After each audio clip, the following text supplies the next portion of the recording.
When civilians throw themselves between bullets and their president at midnight, you're not watching loyalty. You're watching something that terrifies every intelligence agency in the West. Because Captain Ibrahim Traoré just did what no African leader has done in decades. He survived a coup attempt without firing a shot. His weapon? The streets. But here's what they're not telling you. This wasn't planned. This wasn't orchestrated. This was instinct. And that changes everything about power in Africa. Because the same force that saved him tonight could destroy him tomorrow. And across 3 capitals, every military ruler is asking the same question. When the crowd turns, who survives? The gunfire started just after midnight in Ouagadougou, and within minutes, something unprecedented began to unfold across the capital. Before the smoke cleared, before any official statement, before the identity of the attackers was even confirmed, civilians were already in the streets. Not fleeing, mobilizing. This wasn't a population waiting to be told what had happened. This was a population that already knew what it meant. Captain Ibrahim Traoré, Burkina Faso's military leader since September 2022, has survived on a razor's edge since the day he took power. He came to office through a coup himself, unseating Paul-Henri Sandaogo Damiba after accusing him of failing to contain the jihadist insurgency tearing through the Sahel. Traoré promised results. He promised sovereignty. And crucially, he promised to break with France, the former colonial power whose military presence had become a symbol of dependence and failure across Francophone West Africa. That stance made him a hero to many. It also made him a target. So when gunfire erupted near key military installations late that night, the assumption spread fast. Someone was trying to take him out. But here's where the story splits from every other coup attempt you've seen in the region. Normally, coups happen in silence. The population wakes up to a done deal. Soldiers on state television. Roads blocked. A new name, a new face, a new set of promises. This time, the population didn't wait for the outcome. They became part of it. Eyewitness footage captured the speed of the response. Crowds formed in residential neighborhoods. People moved toward the presidential district. Some were armed with nothing but phones and flags. Others brought machetes, stones, makeshift barricades. The message was clear. If this is a coup, it will not succeed quietly. You'll see why this moment matters, because it wasn't orchestrated by Traoré's government. There was no time. This was organic, raw, and it revealed something about the political psychology of Burkina Faso right now that no poll or speech could capture. Traoré's rise has been inseparable from a broader wave of anti-French sentiment and pro-sovereignty movements across the Sahel. Mali, Niger, Burkina Faso. All 3 have undergone military takeovers in recent years. All 3 have expelled French forces, and all 3 have pivoted toward Russia. Traoré himself has become the youngest and most vocal face of this shift. He speaks plainly. He criticizes Western intervention openly. He's cultivated an image as a leader who answers to his people, not to Paris or Washington. That image is his greatest asset. It's also his greatest vulnerability, because populism is a double-edged blade. When you claim legitimacy from the streets, you become dependent on the streets. And if those streets turn against you, or if they sense weakness, or if they believe you've been compromised, that same energy can be redirected. What happened that night in Ouagadougou was not a referendum. It was a reflex. The population had internalized the belief that Traoré represents their interests, and any threat to him is a threat to the political direction they've chosen. That's powerful. It's also fragile. The details of who fired those shots remain murky.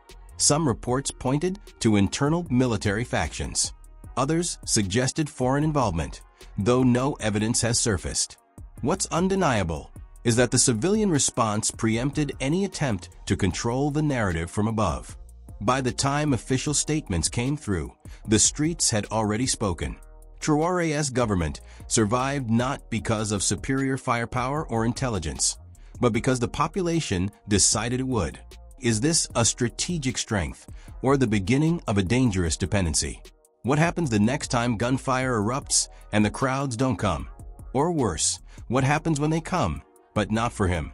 Burkina Faso is not stable. The jihadist threat hasn't been neutralized. Displaced persons number in the millions. Economic pressures are mounting. And now, Traore's survival rests not on institutions, but on the volatile loyalty of a population that has learned to mobilize in real time. That's not governance. That's a countdown. And across the Sahel, everyone is watching to see what happens when the clock runs out. Captain Ibrahim Traoré doesn't just have support. He has something far more dangerous and far more durable: popular legitimacy in a region where legitimacy is usually bought, inherited, or imposed at gunpoint. And when those crowds flooded the streets of Ouagadougou to defend him, they weren't defending a government. They were defending an idea of themselves. This is what makes Burkina Faso's political moment so volatile and so significant. Traoré didn't come to power through elections. He took it in a coup. But in the eyes of his base, that coup was correction, not contradiction. It was the people's will expressed through military force because the system had failed to deliver it any other way. And now, any threat to his rule isn't seen as routine power politics. It's seen as treason against the nation itself. That's not rhetoric. That's the framework his supporters are operating within. The chants weren't generic. They were specific. Revolution. Popular power. No coups against the people's will. These aren't slogans borrowed from textbooks. They reflect a lived political consciousness shaped by years of watching elected leaders fail to stop jihadist violence, fail to push back against foreign influence, and fail to restore dignity to a country that has spent decades as a footnote in someone else's strategy. Traoré represents the break. He's young. He's vocal. He speaks in the language of sovereignty, not diplomacy. He's expelled French forces, pivoted toward Russia, and accused Western powers of enabling the chaos that has killed thousands and displaced millions. Whether or not those accusations hold up under scrutiny is almost irrelevant at this point. What matters is that they resonate. And in the Sahel, right now, resonance is currency. But here's where the stakes become clear. Traoré's legitimacy isn't institutional. It's emotional. It's built on the belief that he is different, that he can't be bought, that he answers to the street and not to the palace or the embassy. That makes him powerful. It also makes him trapped. Because the moment he's perceived as compromising, as weak, or as serving interests other than the popular will he claims to embody, that same energy turns. Popular legitimacy is not a foundation. It's a fuel. And it burns fast. The youth leaders who mobilized that night didn't wait for orders. They didn't need state media to tell them what was happening. They had already internalized a narrative in which Traoré is the personification of Burkina Faso's refusal to be a victim anymore. Any attack on him is an attack on that refusal. Any coup against him is a coup against the revolution. That's the logic. And it's spreading. This phenomenon isn't isolated to Burkina Faso. Across the Sahel, you're seeing a generational revolt against the old political class and the foreign powers that prop them up. Mali's Assimi Goïta, Niger's Abdourahmane Tiani, and now Traoré, all military leaders, all positioning themselves as anti-imperialist nationalists, all drawing mass support from populations that have watched democracy fail to deliver security or sovereignty. The model is replicating, and it's being watched closely in capitals from Dakar to Kinshasa to Nairobi. What happens next could redefine the region. Because if Traoré succeeds, if he stabilizes Burkina Faso, pushes back the jihadists, and delivers on the sovereignty promise, then this model gains credibility. Other militaries, other frustrated populations, other movements will look at Burkina Faso and say, that's the path. But if he fails, if the insurgency intensifies, if the economy collapses, if the crowds turn, then the entire logic collapses with him. And the vacuum that follows won't be filled by elections or institutions. It'll be filled by whoever can mobilize the streets faster. Traoré's supporters believe they are living through a revolution. They believe they've chosen their leader, even if they didn't vote for him. They believe that defending him is defending themselves. That belief is real. It's mobilized thousands. It's kept him in power. But belief is not strategy. And in geopolitics, conviction without capacity is just another word for instability. So the question isn't whether Traore has popular legitimacy. He does. The question is whether legitimacy alone can hold a country together when everything else is falling apart. And right now, across the Sahel, that question doesn't have an answer. It has a countdown. When a population throws itself between bullets and their leader, you're witnessing something more potent than any military alliance or security pact. You're witnessing belief turned into armor. And in Burkina Faso, that armor just proved it can stop a coup attempt in its tracks. But here's the part no one wants to say out loud. The same force that protects a leader from overthrow can also protect that leader from accountability. This is the paradox at the heart of Captain Ibrahim Traoré's survival. The crowds that poured into the streets of Ouagadougou didn't just defend a government. They defended a bond, a psychological contract that says, we chose this direction, and anyone threatening it is threatening us. That level of popular backing is rare. It's powerful, and it's dangerous in ways that aren't immediately obvious. Very few leaders in Africa, or anywhere, can call on civilians to confront armed soldiers on their behalf. Most rely on loyalist units, presidential guards, foreign mercenaries, or backroom deals to stay in power. Traore has something different. He has a population willing to act as a human shield. That's not just political capital. That's a strategic asset. It changes the calculus for anyone thinking about removing him. A coup isn't just a military operation anymore. It's a street battle. And street battles are messy, unpredictable, and politically costly even when you win. But you'll see why this moment matters beyond the immediate crisis. Because when loyalty becomes this absolute, when defending the leader becomes synonymous with defending the nation, the space for legitimate opposition shrinks. Fast. Political dissent stops being seen as healthy debate and starts being coded as treachery. Criticism isn't just disagreement. It's collaboration with enemies. And once that narrative takes hold, pluralism doesn't stand a chance. This isn't speculation. It's pattern recognition. Across the continent, leaders who ride waves of popular mobilization often end up consolidating power in ways that erode the very freedoms their supporters thought they were defending. The crowds believe they're protecting sovereignty. They believe they're stopping external interference. But the structure they're building, one where questioning the leader is questioning the revolution, that structure doesn't accommodate accountability. It punishes it. Traore hasn't crossed that line yet. There's no evidence he's systematically silencing opposition or purging critics. But the dynamic is forming. When masses of people are willing to physically defend you against any threat, the line between threat and dissent gets blurry.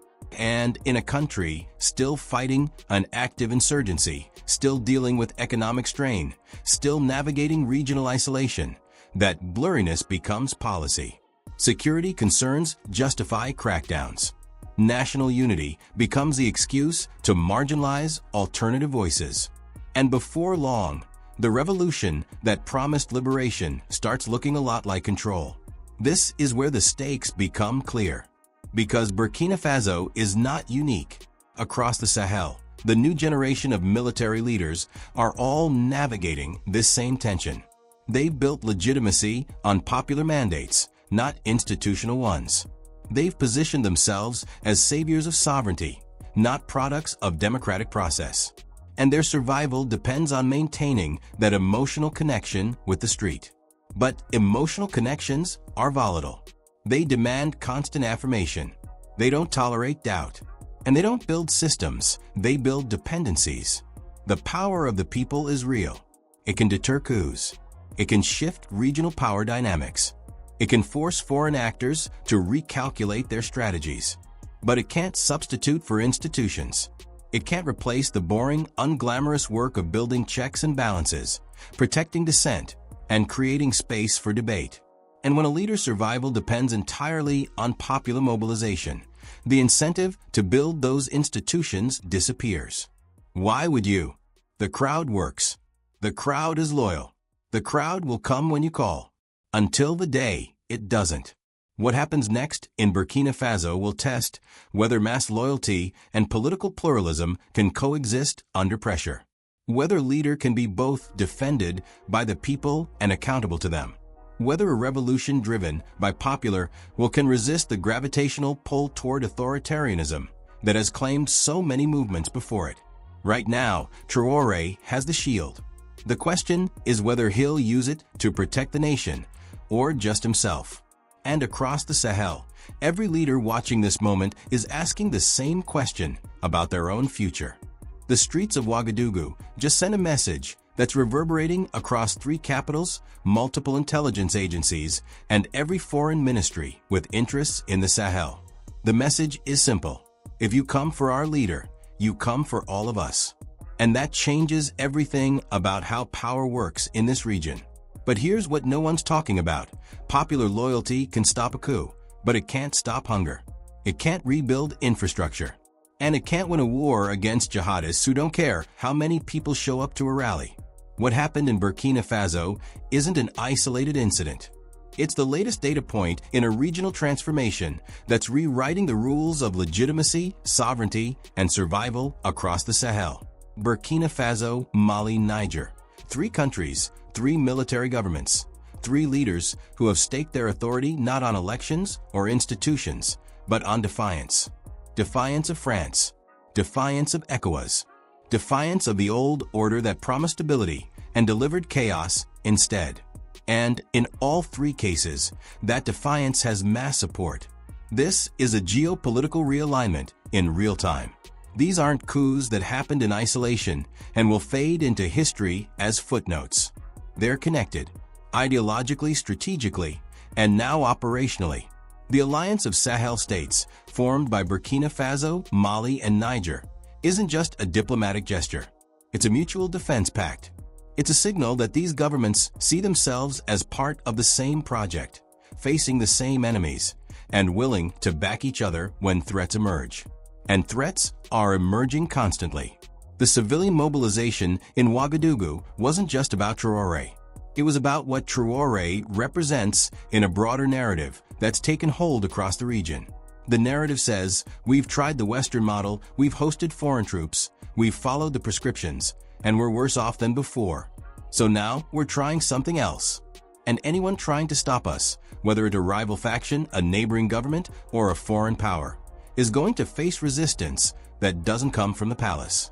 It comes from the street. That's a powerful deterrent. But deterrence only works if the system being defended can deliver results. And that's where the uncertainty kicks in. Because the same factors that brought these military governments to power, jihadist violence, economic stagnation, state fragility, are still there. In some cases, they're worse. Burkina Faso has lost control over significant portions of its territory. Displacement has reached catastrophic levels. Food insecurity is rising. The insurgency hasn't been defeated. It's adapted. So the question becomes, can mass loyalty compensate for state capacity? Can popular protection substitute for economic policy, infrastructure investment, and counterinsurgency strategy? Because those are the tests that matter. Not whether Traore can survive a coup attempt. He just proved he can. But whether he can deliver the stability, security, and sovereignty that his supporters believe he represents. This is where the stakes become clear, not just for Burkina Faso, but for the entire Sahel model. If Traore succeeds, if violence decreases, if services improve, if people feel safer and more in control of their future, then this approach gains legitimacy beyond rhetoric. It becomes a viable alternative. Other countries facing similar crises will look at the Sahel and see a blueprint. But if the situation deteriorates, if the insurgency expands, if the economy collapses, then the same crowds that defended him could turn. Not out of betrayal, but out of desperation. Popular movements are not patient. They're not forgiving. They demand results. And the leaders who rise on the back of popular energy are the ones most vulnerable to its withdrawal.